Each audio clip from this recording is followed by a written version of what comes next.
Welcome to ADHD Power Tools, where we give you the tools to unlock the power within.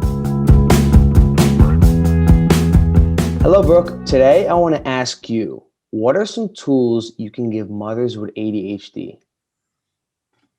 Okay, so mothers with ADHD. First of all, I want to say that a mom very often realizes she has ADHD once her child is diagnosed, because the statistics out there, I think it's 41 to 55% of children who have ADHD have at least one parent who has ADHD as well. Mm-hmm. So, some advice I want to give for mothers with ADHD is, now being a new step parent, I understand the complexity of parenting. I Mm-hmm. myself have ADHD. One of my children are diagnosed. And then you throw ADHD into the factor as a mom, and the executive functions, the tasks, the details, the remembering every little thing, not only for yourself, but for your children and for your significant other. That's a lot of executive functioning that Mm-hmm. has to play into things. So, first of all, women, we very often are perfectionists when it is related to ADHD. So, when it comes to parenting, we have to do our best to acknowledge that it's never going to be perfect. Not even neurological parents Mm-hmm. have a perfect situation. And then the planning piece is really, really challenging as well, and the details. So, looking at your strengths and your weaknesses, which I like to do with my clients to begin with, and then seeing if maybe your partner can help you out with the areas that you're weak in. So, you focus more on the things as a mom that you have strengths in.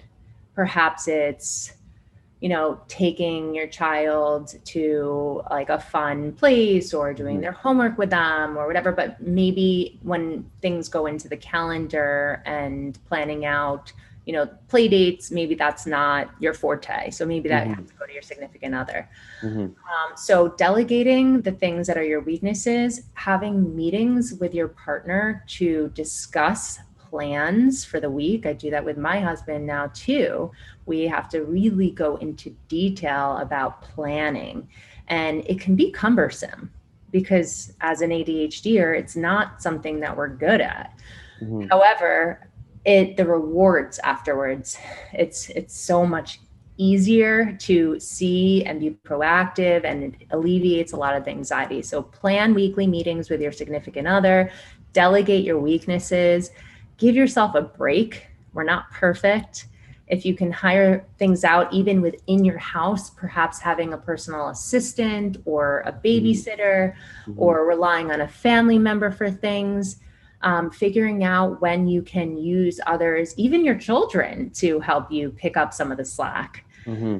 And of course, everything starts from within you. So if you're not nurturing the goose, as I like to call it, as Stephen Covey says, then the Mm-hmm. golden eggs that you produce are going to wear away and get rusty. So you got to take care of yourself, put your oxygen mask first on all the time before you Mm-hmm. can give to others. And mothers are typically nurturers. They want to take care of everyone, and at the expense of yourself, typically. Mm-hmm. So, figuring out how you can slowly put some self care in, control of your own schedule, control of your own time and thoughts. So, this way you can provide in a healthier way for your family. 100%. Um, I was diagnosed with ADHD at 7 years old. I like some of you may know, and my mother, it worried her a lot when I first started, getting in trouble in class and going to being hyperactive and impulsive. So I ended up getting diagnosed at 7. And at this time, my mom was very curious and she was worried. Well, what's some good treatment, medication, this, that, what could we do? So she bought books on top of books, stacks of books. We still have the whole collection of on children with ADHD. And I'm very thankful for my mother. She helped me so much with my ADHD and my executive functioning. And now that I grow older, I mature, I can see some ADHD traits in her as well. going back to that statistic you said earlier, Dr. Hackey Reitman, he's the founder and president of Different Brains. He's said this many, many times. It's less of a disorder, more of a difference in a way. Everyone has different traits. Order. Exactly. Many people have different traits of ADHD. Many people have different traits of this or that, or multiple different neurodiversities. You don't really have to be diagnosed. And I always go back to that. She was never diagnosed, but I could see that, and I know for a fact that all these books she read, I can see her practicing these tools and helping her out, since it helps me for sure. And even to this day, I have a 10-year-old sister, and I'm 22. It's a big age difference, but there's around half of the times during the week, me or my other sister, I have a 20-year-old sister, pick up my 10-year-old sister from school, helping my mom out when she needs help, because there's so much to juggle around, lots of responsibility for mothers. She has 3 children, and like you said, going back to what you said, some other people can help you out in specific areas that you need help in. Absolutely. So whether your mom was diagnosed or not, her possessing some of the traits and the symptoms of someone with ADHD, showing a lot of credit, the fact that she was able to keep you organized and do her own research on it. But when a parent is diagnosed with ADHD or is exhibiting symptoms and the child it is even more of a struggle, because you have to then really step back as the parent and say, okay, I'm not going to be triggered by my child when she or he does this.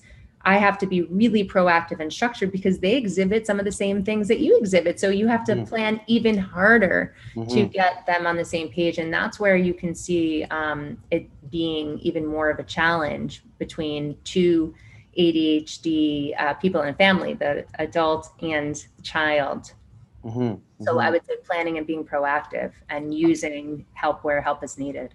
100%. It's not only learning your own self's executive function and ADHD brain, but you need to learn your child's, right, and make sure your child learns theirs. So it's a matter of lots of learning and stepping back and making sure everything is, you do your research in it, and juggle around all that responsibility, and pull through. And staying calm and meeting your child where they're at, whether or not they have ADHD, meeting them with their strengths and what they want. And you'll meet a lot less resistance once you really listen and be with them. Exactly.